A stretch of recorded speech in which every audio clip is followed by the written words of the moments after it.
Okay, here we go. Thank you for everyone for your patience, and these lectures have been moved around, so these are out of sequence. I'm going to talk about fourth wave of opioid epidemic. I'm sure you heard many waves before. This is something new. We would like to discuss how it is affecting interventional pain management.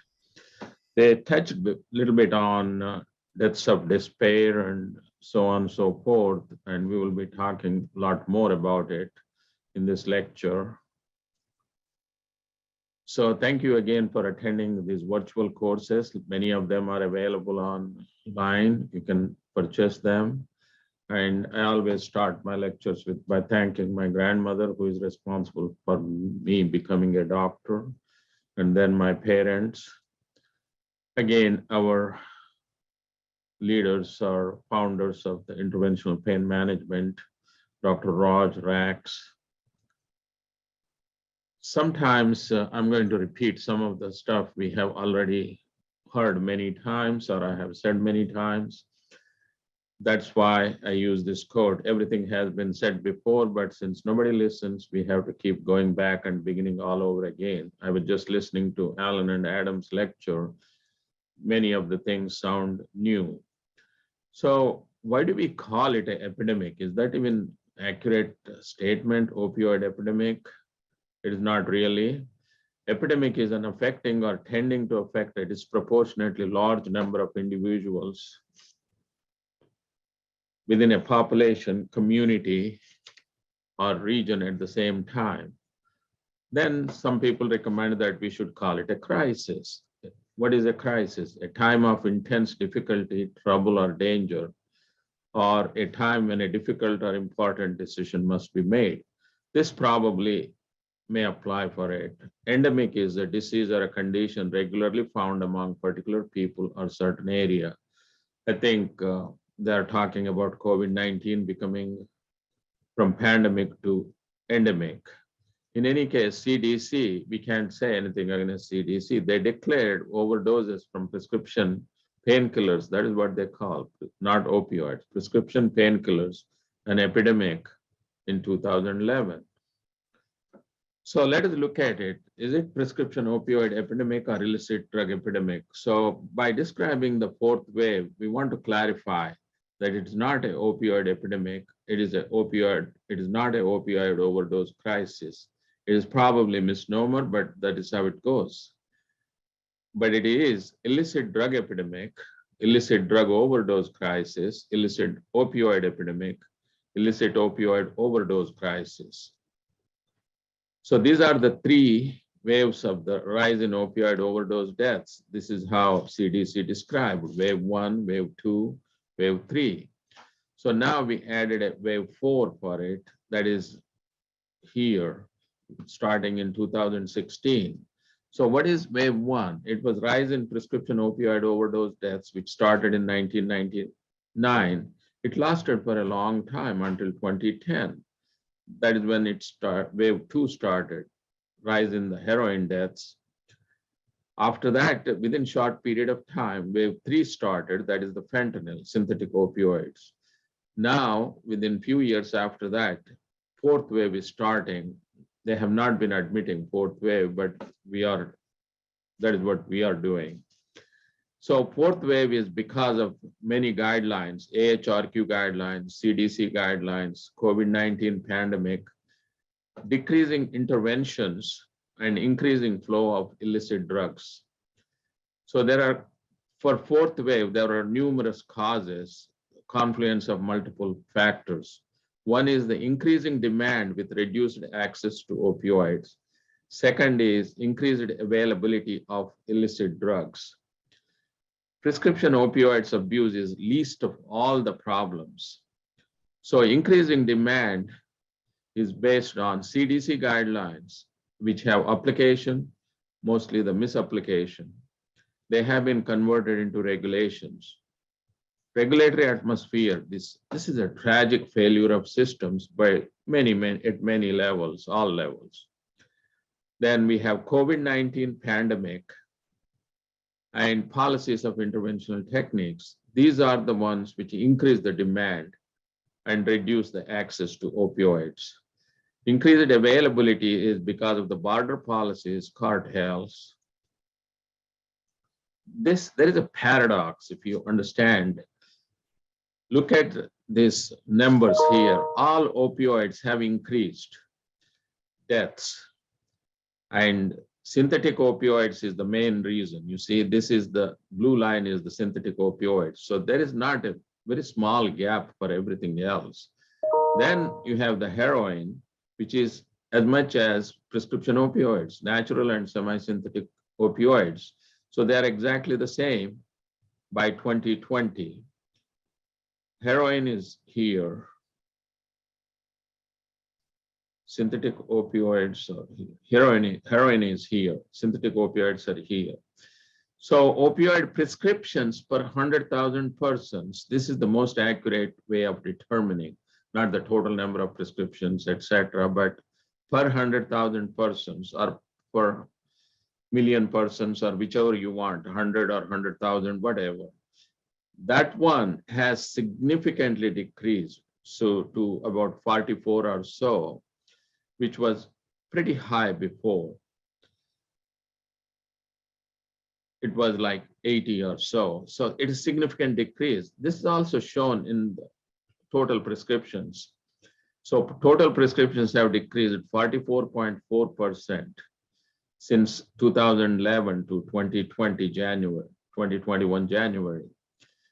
But at the same time, overdose deaths increased. You just saw a number of 103,000. So I will show you that that is even more latest than this data is available.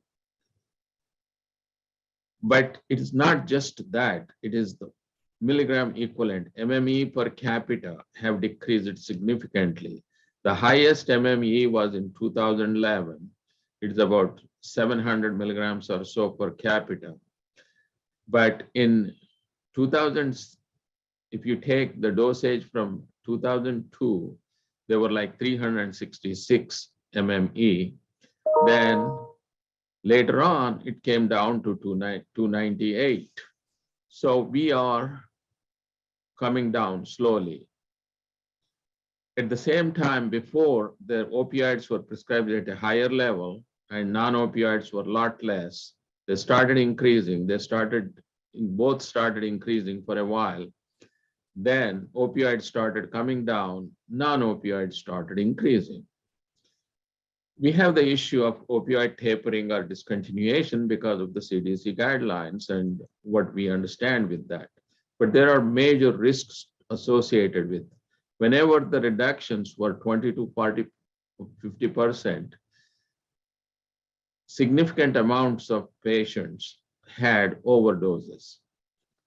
But if it was less than 10% decrease at a time, they were much less. When you say decrease at a time, that doesn't mean that a day or two, they are talking about like month. Mental health crisis is also, if you decrease 10% or lower, it is much better. But if you go up to 50% or more than 50%, it is significantly higher. So what is the effect of guidelines? Looking at no guidelines and guidelines, this is blue line is the whatever that line is, osteoarthritis, and this one is fibromyalgia. For fibromyalgia, when there was no guideline, for osteoarthritis, when there was no guideline, this is where the prescriptions were. Now, with the guidelines, they are here. There is substantial difference between them. The same thing for fibromyalgia, here and here. Some people believe that opioids are not indicated in fibromyalgia. Keeping that aside, those are the results. Misuse of prescription opioids. Many of the patients, articles report misuse, and we see in our clinical practice quite a bit of that too. We blame it on oxycodone being the most misused, but the ratio is not that different. Misuse capacity is same. Oxycodone is 12.7, hydrocodone is 11.6. What is highest is the buprenorphine, 29.2. methadone 22.2. It is amazing that these are the drugs used for addiction. So what is happening to interventional techniques? So during COVID, our interventional techniques have gone down substantially. This is latest data. Nobody has seen it yet. This is the first time I'm reporting. This is going to come in an article pretty soon. So US population from 2019 to 2020 increased only 0.8%. That is less than previous years. Now, Medicare beneficiaries, usually they are 2.9% increase per year. But during this time, it is less because many of the Medicare patients have died, quite a few of them. So looking at the interventional techniques from 2010 to 2000 to 2010, that is the blue, there was 12% increase, and per 100,000 population, 10.2% increase. Then 2010 to 2020, we are already seeing the decreases, 0.4% total services. That is based on population. Accurate data comes for 100,000 population. So per 100,000 population data wise, there was a 2.5% decrease for 10 years. But most importantly, from 2019 to 2020, there was almost 19% decrease during the COVID-19 pandemic. So we also looked at various different procedures. Now, epidural and adhesive lysis procedure decreased at about 19%. They also decreased even during 2010 to 2020, 4.8%. Facet joint interventions, they decreased about 0.01%, including sacroiliac joint interventions. The total they decreased just for 1 year, 17.5. Disc procedures, other types of nerve blocks, including peripheral nerve blocks, genicular nerve blocks, so on and so forth, they decreased about 25.4%. All in all, again, 19% total. So this is the yearly presentation, what is happening and how epidurals were here. Significant proportion were epidurals and they reduced. Now facet joints occupy a higher proportion. We also did a survey. Again, this, I'm not sure if Amol showed this to you or not, but how it is affecting our practices. So there is not much change in the established patients here.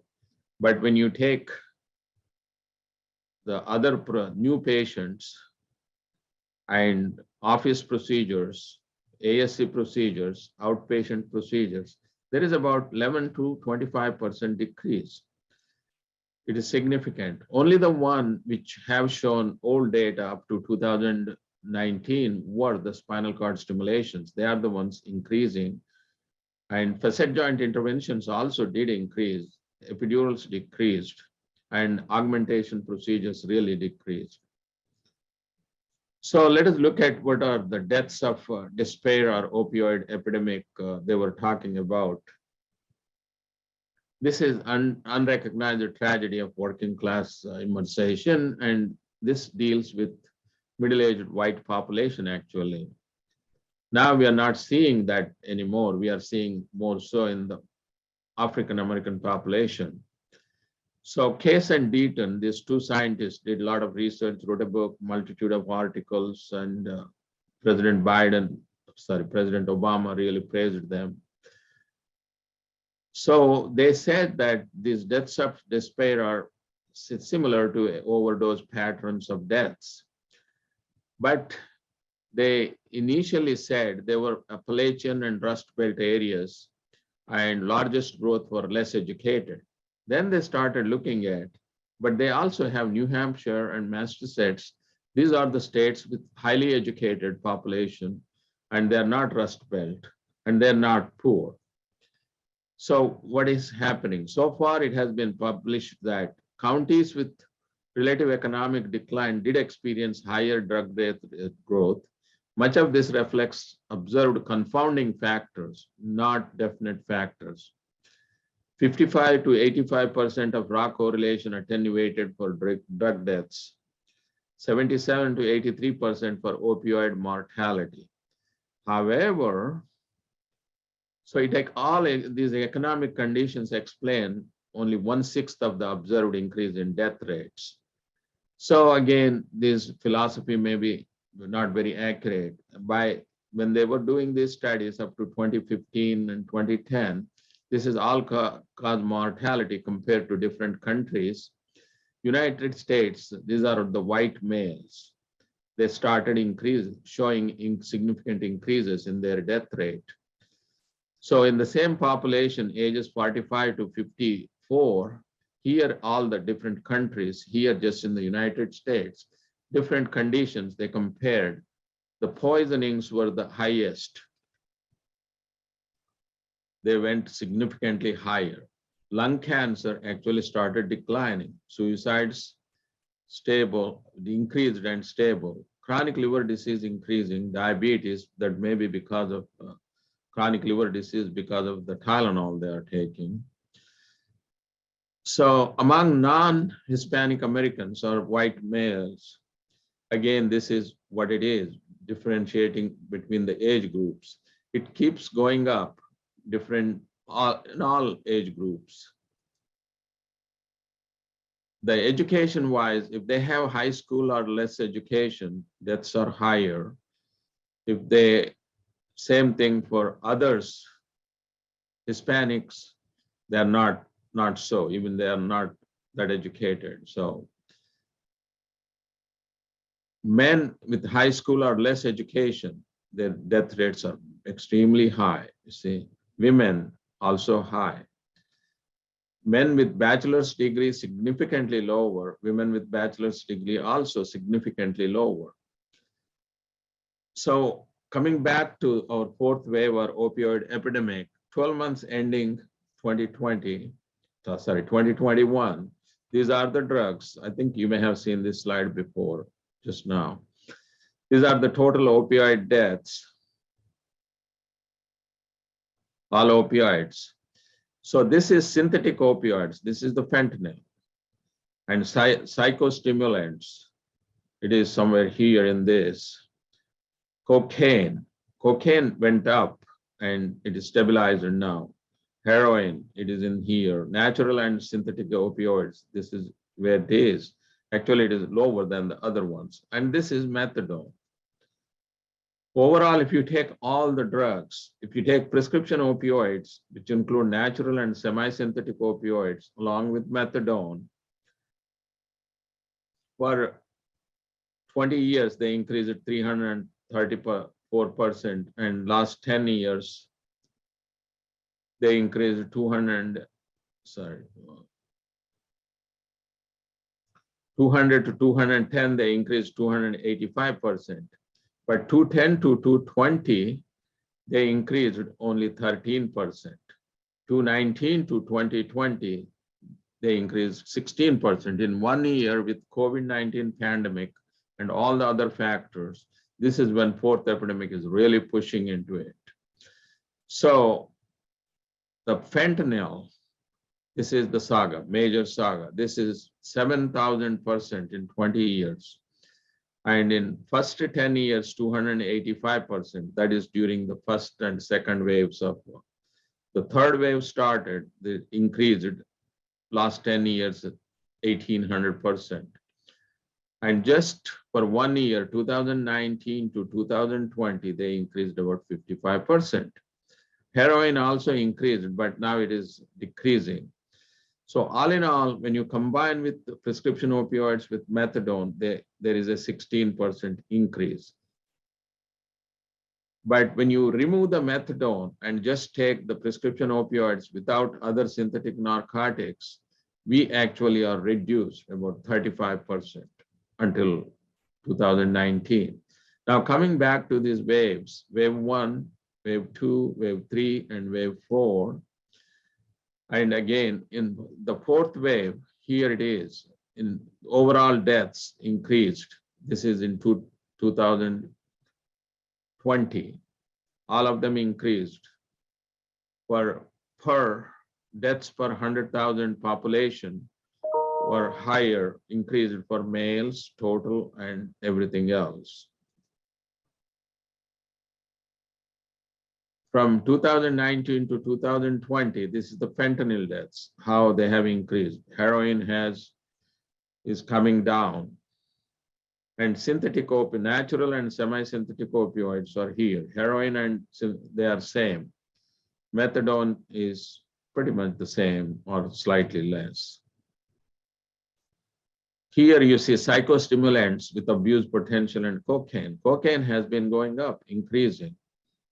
And psychostimulants with abuse potential, this is meth and so on and so forth, they are increasing too. So what does recent data show? We just saw all the data about deaths of despair, but here we are looking at latest data from 2015 to 2020. Men, Black men and Black women are dying much more faster than white men, white women, or Asian, all these others. So their death rate was 17.3 in 2015. By 2020, it was 54.1. And it was 7.7 in women, it increased to 18.8. So the death rate has tripled per 100,000. That is really a scary statistic. So prescription opioids, again, this is what we have been looking at. Last year, there were 14,139. So they have been coming down, you see. They started coming down and they increased in 2016 when the opioid guidelines, CDC guidelines were going in effect because they wanted to give the prescriptions before the guidelines went into effect. Then they stayed like that in 2017. If you really look at it, CDC guidelines didn't help that much. But 2018, they significantly dropped to 14,975. 19 dropped, but 2020, because of all these other issues, fourth epidemic, fourth wave increased. If you just take prescription opioids and synthetic opioids other than methadone, they are much lower percentages. So here, heroin, cocaine, and psychostimulants, and our prescription opioids, there is not really that much difference. This is 14,000 and this is 14,015, actually less than cocaine, less than that. If you take 2020, the same thing. Heroin went down from 16,000. So, but cocaine went up, still higher than prescription opioids. Psychostimulants went up substantially, much higher than prescription opioids. This is all because of what is happening with COVID-19 and fourth wave. So again, summarizing this is synthetic opioids, 55.4%. Psychostimulants, 47.4%. These are the psychostimulants. Cocaine, 22.4%. This is cocaine. Prescription opioids, 16.1%. So this is not that bad compared to others, but still it is pretty bad. Heroin is the one which is decreased slightly. Even benzodiazepine that's increased 26.6%. So if you take prescription opioids 16,000 and benzodiazepines are 12,000, so we are not really that bad. Even antidepressants are causing 5,500 deaths. So we really don't need to call it an opioid crisis or opioid epidemic. Now, we have to always look to the past to find the future. Here, historical production and geographic source of heroin. This is how it started, all started, going back to the centuries. Poppies, poppy pod seed, opium, heroin, white powder, black tar heroin, brown powder, Colombia, Pakistan, Afghanistan. In the United States, it was Toledo or Cincinnati, one of the states, cities, and Los Angeles. That is where the whole thing started. But amazingly, before they had morphine and opium, heroin, cocaine, morphine, atropine, strychnine, and hypodermic syringe. This was a combination over the counter for emergencies. In 1925, they found that there were 200,000 heroin addicts in the US, that is 0.1% of US population of 116 million at the time. We are 320 million now. 1971, military was identified as to be addicted. That's why Nixon started the methadone clinics in 1972. They opened, and then they became the choice of drug. It became the choice of drug for abuse. 1996 onwards, I know, as Paul Harvey used to say, that is the rest of the story.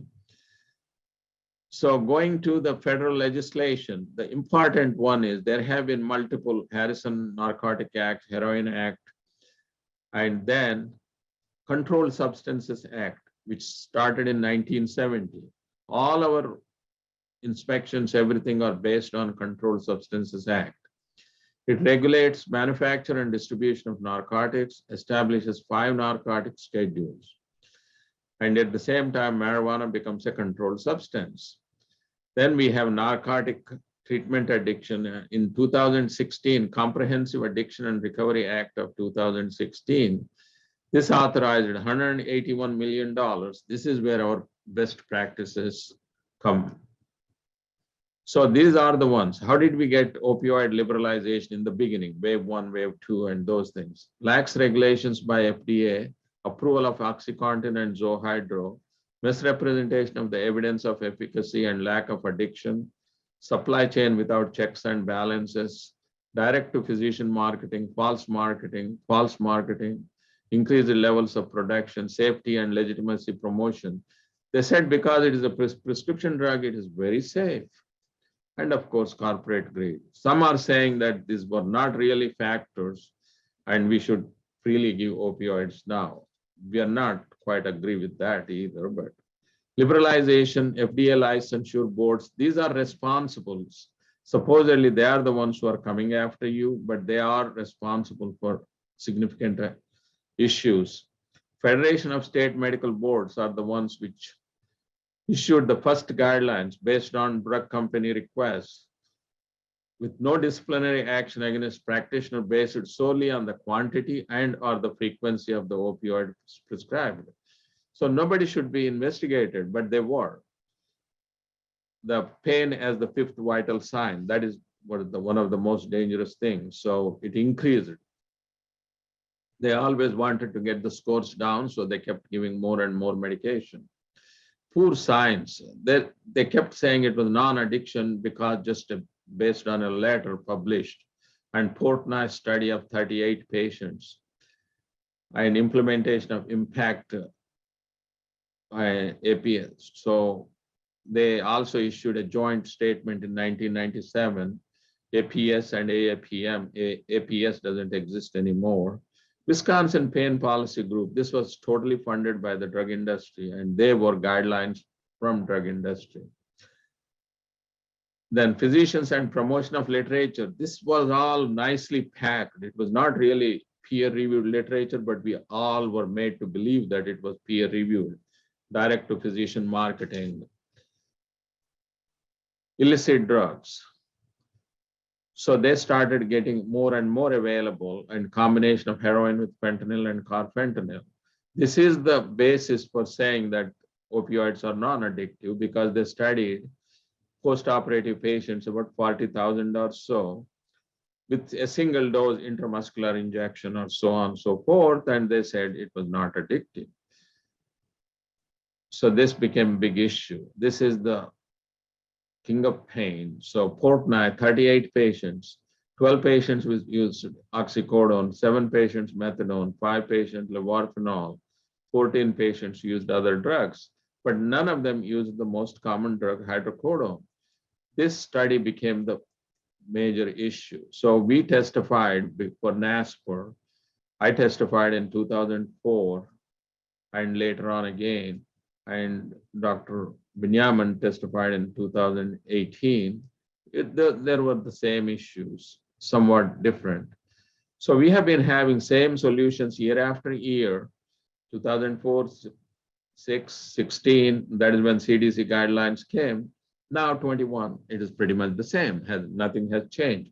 Education, industry guidelines, monitoring, low dose, non-opioid techniques, they are not promoting this. So these are the ones which are being promoted. And fictional science and fake news, even though they are published in JAMA and those things, sometimes they are very, very biased studies without appropriate methodology. For example, the study they were showing about tramadol, it was published as a non-opioid. It is an opioid. So that becomes a major issue in understanding this. So just remember, definition of insanity is doing the same thing over and over again and expecting a different result. So we go back to the CDC's 3 waves of opioid overdose deaths. Those are the 3. And then we have our 4th wave. So CDC described that first wave began with increased prescribing of opioids in 1990s, with overdose deaths involving prescription opioids, natural and semi-synthetic opioids, including methadone, increasing since at least 1999. The second wave began in 2010 with rapid increases in overdose deaths related to the heroin. The third wave began in 2013 with significant increases in overdose deaths involving synthetic opioids, that is the fentanyl. And many of the opioid-involved overdose deaths also include other drugs. They are also miscalculating the fentanyl. They were not able to separate the fentanyl given with prescription and the one bought outside. So we are looking at various issues of education, guidelines, certifications, collaboration, and actions from Congress, administration, CDC, FDA, state and local authorities. We had NASPR bill passed in August of 2005. Even though NASPR never got major funding, nothing happened major. But because of the NASPR, we brought this to the national attention. Now we have these PDMPs in each and every state. At the time when we were looking into the NASPR, there were only 3 states which had access to the physicians. Now we have all the states in the country. So how did they promote? Drug makers were spending millions of dollars promoting OxyContin. There is a big story, nice story in New York about the Sackler family. There were 3 Sacklers, Arthur, Mortimer, Raymond. So they started with a great philanthropic dynasty. They started making money here and donating everywhere. So they had a very good name. Sackler Wing, Sackler Gallery, Sackler Museum, Sackler Center for Art, Sackler Wing, Sackler Institutes at Columbia, Oxford, and dozen other universities, Sackler Center for Feminist, membership in multiple boards across the globe. So Arthur Sackler was one of the major factors, and all of them were. Mortimer was even more prominent, Raymond. So now they are all passed away, 87, 2010, 2017. Marissa Sackler, she is the one who is involved now, daughter of Mortimer Sackler. She said, philanthropy is old-fashioned. It is social entrepreneurship. There we go. So how did they get into the business? Purdue Pharma. They bought this Purdue Pharma, which was going bankrupt in 1982. They were making laxatives and ear wax. They brought the company and they started making MS-Contin in 1984. Soon after that, then 10 years after that, OxyContin. It was shown that 4 out of 5 heroin addicts were on opioids. Arthur Sackler, he's the one who is supposedly the medical research in their group. So he's the father of direct marketing to physicians in 1960s, MD publications, that is what they called them, diazepam and Librium. In 1973, they were writing 100 million prescriptions per year for diazepam and Librium. Their goal was to have every American on one of these drugs. They made them feel so good. And he also paid, or the Sackler family paid, $300,000 to Henry Welch from FDA to promote MD publications, so give them credibility, and they did. And 300,000 at that time is worth today 6 million or more. So we see a lot of protests against the donors now at the museums. And so Senate panel started investigating about these donations. So American Pain Foundation, which is a major player in this, received 90% of 5 million, that is 4.5 million in funding from this industry in 2010. So they had to declare bankruptcy once everybody started going after them.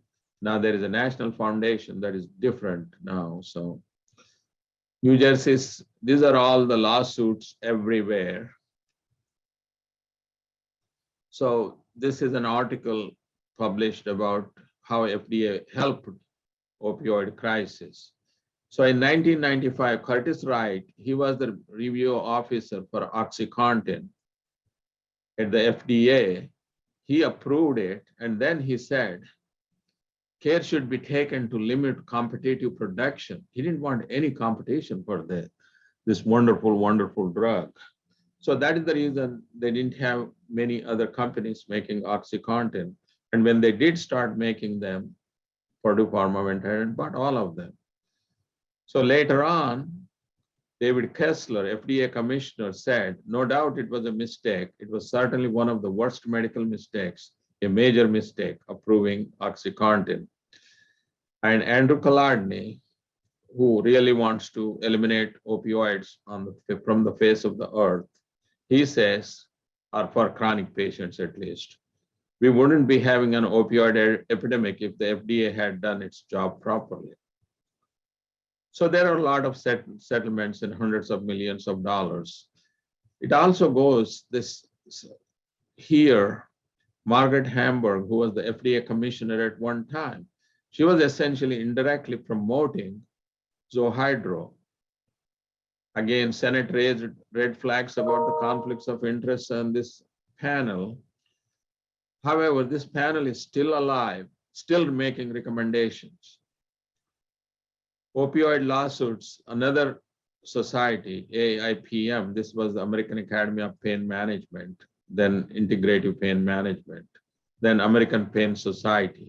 So who was getting all the money?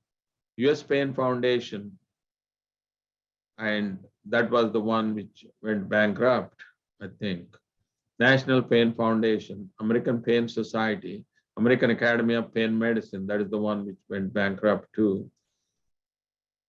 So now the new deal is that they are allocating money, but the focus is not on improving the access to these drugs or helping with the access. Most of the issues are related to how to reduce it, the access, or reduce the utilization of the drugs, along with other techniques and everything else. They're reducing everything else, but only improve addiction treatment. That is not going to actually help that much. So they have 29.6 million. Harold Rogers, this is PDMP program. He's a congressman from Kentucky. He is the one who started this whole program, but he didn't help us with the NASPR. But either way, through this program, through NASPR, because of the NASPR and everything, we have programs everywhere. They're still spending $30 million just through federal program to promote PDMPs. So there's site-based programs. So they are giving clean needles, so on and so forth. These are not really going to help nationwide reduce it. So focus of the CDC work was monitoring trends to better understand and respond to the epidemic, advancing research, building state and local and tribal capacity, supporting providers and healthcare systems. That is where the opioid guidelines come. That is what led us into this mess. HHS, the Health and Human Services, simultaneously, they're all under HHS, but then they have their own guidelines. So they have five-point strategy. It is access, better prevention, treatment, and recovery services. But it also depends on what it is. They issued about $800 million grants in 2017. They want better data on epidemic, better pain management. That is how we have the guidelines, but nobody wants to use those things. They're all focused on CDC guidelines. And better targeting the overdose reviewing, better research in pain and addiction. So CDC established their guidelines, starting with 12 items here. Number one, so 1, 2, 3 is determining when to initiate the treatment. Opioids are not the first line therapy. We all agree with that. Establish goals for pain and function. Discuss risks and benefits. Then opioid selection, so on and so forth. Use immediate release opioids. When we keep hearing that you need to use long acting, that really doesn't make any sense. Use the lowest effective dose, prescribe short durations, evaluate benefits. Use strategies for mitigate risk, review PTMT data, use urine drug testing, avoid concurrent opioid and benzodiazepine, other treatments. And Andrew Kolodny and their group, PROP, actually wanted to limit the medications for only maximum of 90 days, but fortunately they didn't succeed in doing so. So pain management best practices, this was headed by Vanilla Singh, and this is based on the CARA. They put a comprehensive guidelines with interventional procedures right in the center, not just the opioids, medications, opioid and non-opioid. Joe Biden's plan, this is the latest one, strengthening harm reduction programs, promoting racial equity, expanding access to addiction treatments, investing in youth substance use, reducing illicit substance supply. I don't know how they do that, but expanding the addiction workforce, improving access to recovery services. Again, they're focusing on different things. Supply is a good thing, but it is not happening. They have said that fentanyl across the border has increased like 600 times or so now since last year. So this is the latest on 100,000 deaths. You just saw the slide there. So let us go back to our fourth wave here. Fourth wave is guidelines from AHRQ, CDC guidelines, COVID-19 epidemic, reduced interventions, increased flow of illicit drugs. This is what it is. Increasing demand with reduced access, CDC guidelines, regulatory atmosphere, COVID-19 pandemic, policies of interventional techniques, increased availability of illicit drugs, that is border policies, etc. And understand this is a paradox. Even though it is reducing and overall doses are reduced and MME per capita is reduced, but we are increasing non-opioids. So a lot of patients may have with gastric bleeding and other issues. Interventional techniques, because of the various policies they are using, are reducing. Utilization is reducing because the policies are much more difficult now. These are the drugs again. Quantification, we did see increase, but overall we have been seeing significant decreases. So this is a manuscript article which is going to come out pretty soon. We wrote about opioid, fourth wave of opioid illicit drug overdose deaths and diminishing access to prescription opioids and interventional techniques, cause and effect relationship. So it starts, in the midst of the COVID-19 pandemic, we are finding out that overdose deaths involving synthetic opioids, stimulants, cocaine, and heroin have been increasing, while at the same time, prescription opioid prescriptions and associated deaths are declining. Contrary to widely held perceptions, the problem of misuse, abuse, and diversion of prescription opioids has been the least of all the factors in recent years. It is important to properly distinguish between the role of illicit and prescription opioids into the opioid crisis.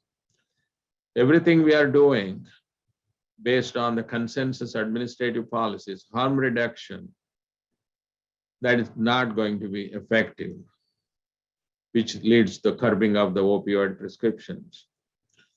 We are not denying that prescription opioids can be misused, abused, and diverted. The policies have oversimplified. The issues have, by curbing prescription opioids, the pendulum is swinging too far now.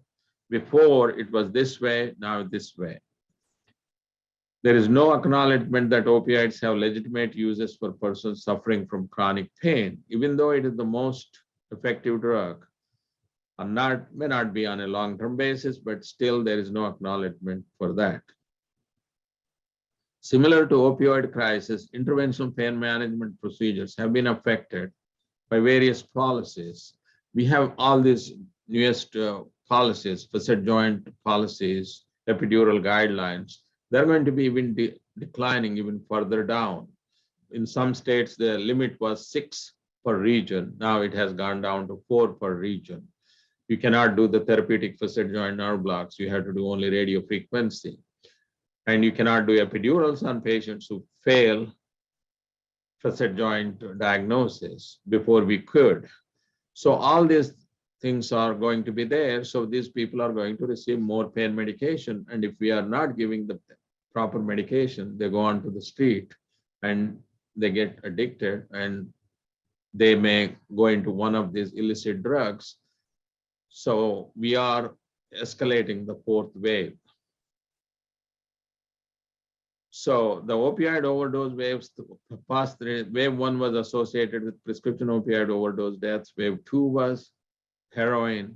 Wave 3 was starting of the synthetic opioids. And now the wave 4, CDC guidelines, regulatory atmosphere, COVID-19 pandemic, policies of intervention techniques, and increased availability of illicit drugs.